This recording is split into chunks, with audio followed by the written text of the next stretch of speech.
My name is Anna, and I'm 27 years old. I've spent nearly my entire working life at the family company in Chicago, a business that my father built from the ground up.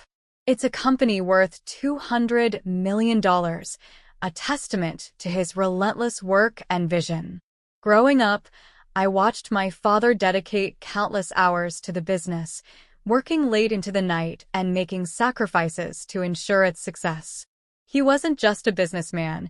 He was a pioneer who believed in the value of hard work and dedication. My parents always encouraged me to follow my own path. Despite their support for my independence, I felt a deep connection to the company. I wanted to be part of something that represented my father's dreams and efforts. So, after college, I chose to stay and contribute to the business rather than seek a career elsewhere. I was lucky to have Sam, a seasoned employee, as my mentor. Sam, who was likely in his mid-40s, had a wealth of experience and a patient demeanor that made him an ideal guide. He helped me understand the inner workings of the company, teaching me everything from the basics to the more complex aspects of running a $200 million enterprise. His mentorship was crucial in my development, and I took pride in learning every detail about the business.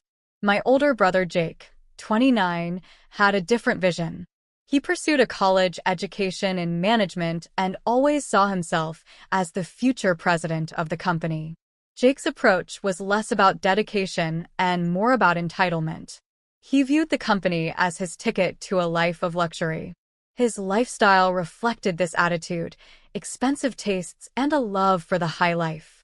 Jake married Lisa, a woman in her late 20s who shared his appreciation for opulence.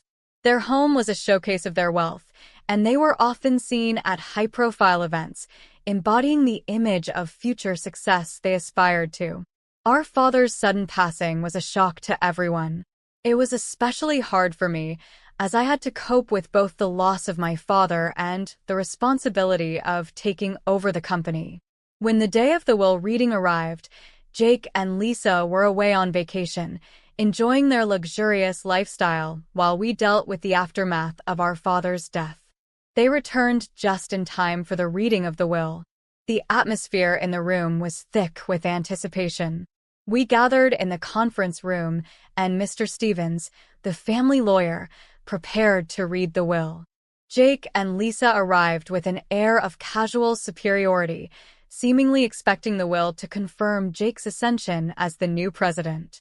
Mr. Stevens began reading the will, and my heart pounded as I awaited the outcome.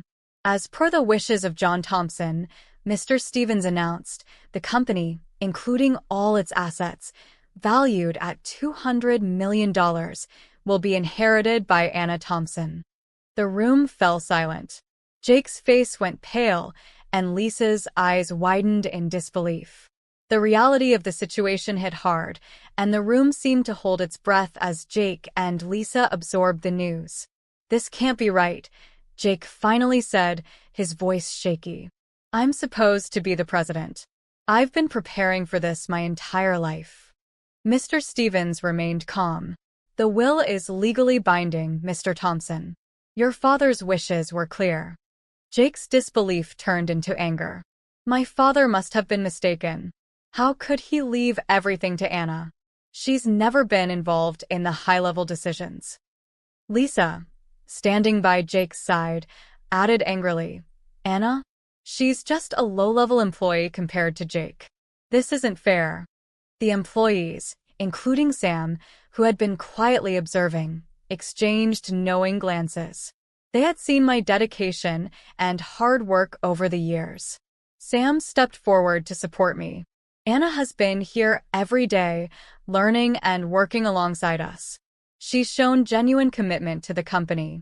This decision reflects her true contributions and potential." Jake's anger flared.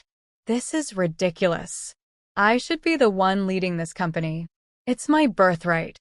Lisa, clearly upset, added, "We should contest this will.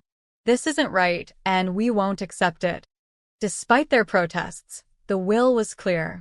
My father's decision was made, and it was now up to me to step into the role of president.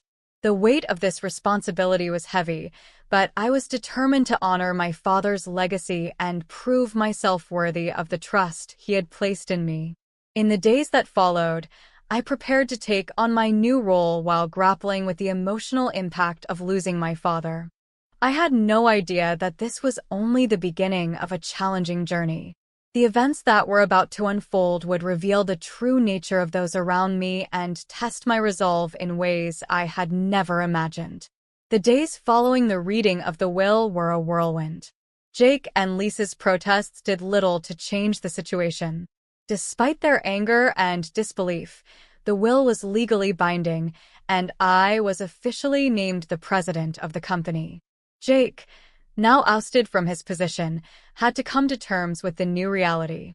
He and Lisa were forced to sell their mansion, a symbol of their extravagant lifestyle, to manage their finances. Watching Jake and Lisa's struggle was surreal. They had lived in such luxury, and now they were facing the harsh realities of their choices. Jake's arrogance had always shielded him from the real world, and Lisa's dependence on their high status left them both unprepared for the sudden shift. With no real skills or experience outside of their former life, Jake took a part-time job at a convenience store, while Lisa found work as a cashier at a supermarket. It was a stark contrast to their previous life, and their pride made the transition even harder. As for me, I was determined to prove myself. The transition wasn't easy, but I knew it was essential to keep the company on track. With Sam's guidance, I began to familiarize myself with the intricate details of running a $200 million enterprise. Sam continued to be an invaluable mentor, helping me navigate the complexities of the business and the challenges that came with my new role. The company, despite its success, was not without its issues. There were long-standing problems and areas for improvement that needed immediate attention.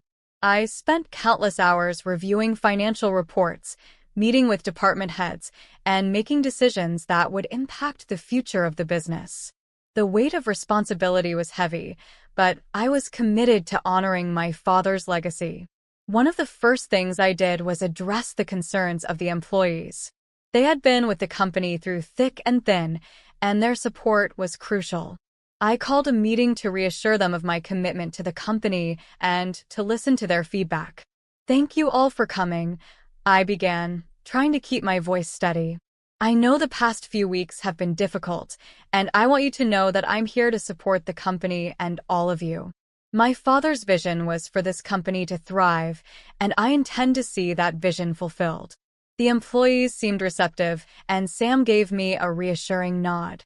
Their support was something I valued deeply, and I made it a point to foster a positive working environment.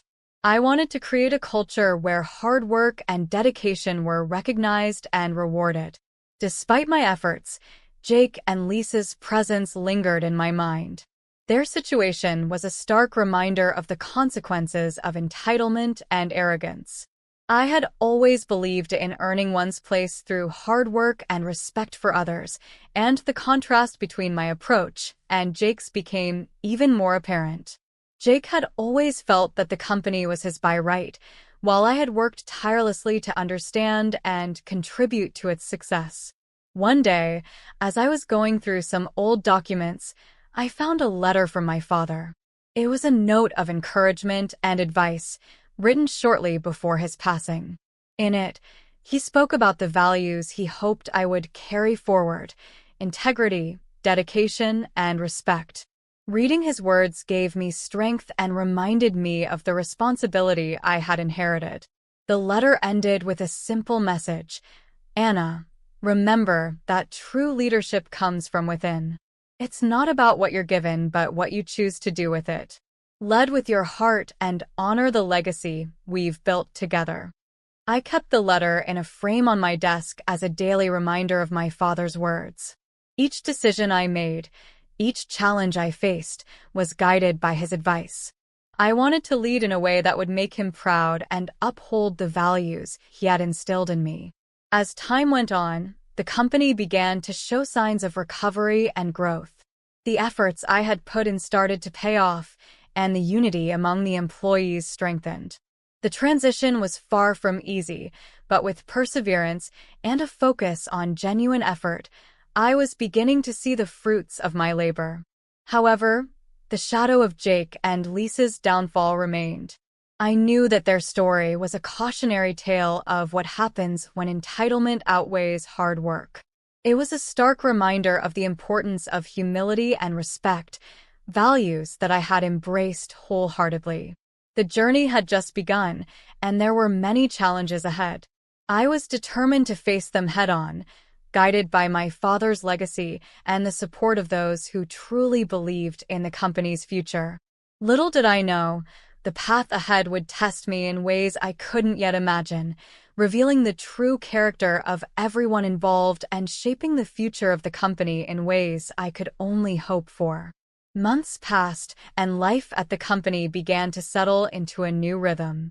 We were making progress, and I felt more confident in my role. The company was regaining its footing, and our efforts were starting to show. But in the midst of our successes, Jake and Lisa's struggle was a constant reminder of how their sense of entitlement had led to their downfall. I still heard occasional snippets about Jake's situation through mutual acquaintances. The news was often grim. Jake's job at the convenience store was menial compared to the high status he once enjoyed. Lisa, too, faced challenges working as a cashier, a role far removed from the luxurious lifestyle she had been accustomed to. Their pride made it difficult for them to openly discuss their difficulties, but it was evident that their lives had been turned upside down. One afternoon, I received a call from Sam. "Anna, I think you should come by the office early tomorrow. We need to discuss some issues that have come up." The tone of his voice was serious, and I could tell it was something important. I agreed to meet him, and the next morning, I arrived at the office early. Sam was already there, waiting in his office. "Good morning, Anna," Sam said, motioning for me to sit down. "We've been having some issues with one of our major clients. They're considering pulling their account due to some unresolved problems." I listened intently as Sam outlined the situation. The client's dissatisfaction was largely due to some lapses in our service, which had happened before I took over. It was a critical account, and losing it would be a significant blow to the company. "We need to act quickly," Sam continued. "I've already scheduled a meeting with the client, but we need to come up with a plan to address their concerns and convince them to stay." I spent the rest of the day working on a strategy to save the account. It was a challenge, but I was determined to resolve the issue. By the end of the day, we had a comprehensive plan in place, and I felt confident about the upcoming meeting. The meeting with the client went well. I presented our plan and assured them that we were taking immediate action to address their concerns. After a tense discussion, they agreed to give us another chance. It was a relief and a testament to the hard work of everyone involved. As the days went by, the company continued to improve. We were regaining lost ground and building a stronger foundation for the future. But despite the progress, Jake and Lisa's situation weighed heavily on my mind. Their story was a painful reminder of the consequences of entitlement and arrogance. One evening, I received an unexpected visitor at the office. Jake, looking weary and disheveled, stood at the door. I was taken aback. "Anna," he said, his voice tinged with frustration and desperation. "Can we talk?" I nodded and invited him in. We sat in my office, and he began to speak, his tone a mix of bitterness and resignation. "I didn't think it would be this hard," Jake admitted. "Lisa and I thought we could get by on our past status, but we were wrong. It's been a tough road, and I'm struggling to find a way back." I listened, trying to understand his perspective. "Jake, you've always believed that the company was your right. But it wasn't just about the position. It was about the work and respect that come with it. Entitlement doesn't lead to success. Hard work and humility do." Jake's face showed a flicker of realization, but he didn't respond immediately. I know you're right, he finally said. I guess I didn't fully appreciate that until now. I've been trying to make sense of it all. We talked for a while longer. It was a difficult conversation, but it was clear that Jake was beginning to understand the importance of the values I had embraced. His journey was far from over, but perhaps there was a chance for him to rebuild, not just his life, but his understanding of what true success meant. As Jake left the office, I felt a mixture of emotions. It was hard to see him in such a state, but it was also a reminder of the importance of the path I had chosen. The contrast between our journeys was stark. While I worked hard to restore and build the company, Jake faced the harsh reality of his choices. The lessons from these experiences were becoming increasingly clear. True leadership and success come from genuine effort and respect for others, not from entitlement or a sense of inherited privilege. It was a painful but necessary lesson, and it was shaping both our lives in ways we hadn't anticipated. Little did I know, the challenges ahead would test these lessons even further, revealing more about our characters and the true nature of success. The months that followed Jake's visit were transformative for both him and me. While I continued to focus on strengthening the company, Jake and Lisa were slowly adjusting to their new reality. Their struggle was evident, but so was Jake's effort to learn from his past mistakes. One day, I received a call from Sam, who sounded unusually excited. Anna, I think you should come to the office. There's something you need to see. When I arrived, Sam was waiting with a wide grin. Look at this, he said, handing me a document. It was an article from a major business magazine featuring our company. The headline read, Chicago's Resilient Business, How Dedication and Leadership Made a Difference. The article praised the company's turnaround under my leadership and highlighted the improvements we had made. It was a moment of pride and validation for all the hard work we had put in.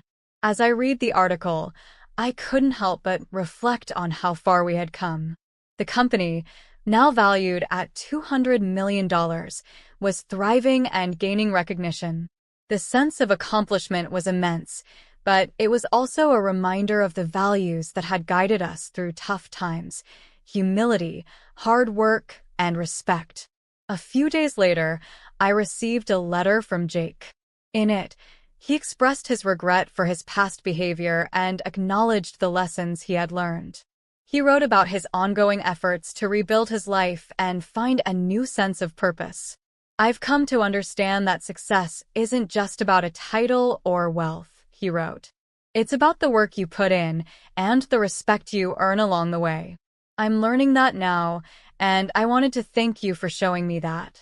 The letter was heartfelt, and it was clear that Jake was making an effort to change his perspective. It wasn't an easy road for him, but the acknowledgement of his mistakes and his willingness to learn were significant steps in the right direction. Life at the company continued to be fulfilling. With the support of Sam and the rest of the team, we had created a strong, cohesive environment where everyone felt valued. The challenges we faced had only strengthened our resolve and deepened our commitment to the values we believed in. Jake and Lisa's story was a poignant reminder of how entitlement and arrogance could lead to hardship, while genuine effort and humility paved the way to true success. Our paths had diverged significantly, but the lessons learned were invaluable. As I looked out from my office window, reflecting on the journey we had been through, I felt a deep sense of satisfaction. The company was thriving, my efforts had paid off, and the values of hard work and respect had guided us to success. Jake's journey was still unfolding, and while he faced his own challenges, it was clear that he was on a path of growth. Our stories were intertwined by the lessons we had learned and the contrasts that had shaped our lives. In the end, the true measure of success was not in the inheritance or the titles we held, but in the character we built and the impact we made. The story of our family and the company was a testament to the power of hard work, humility, and genuine leadership.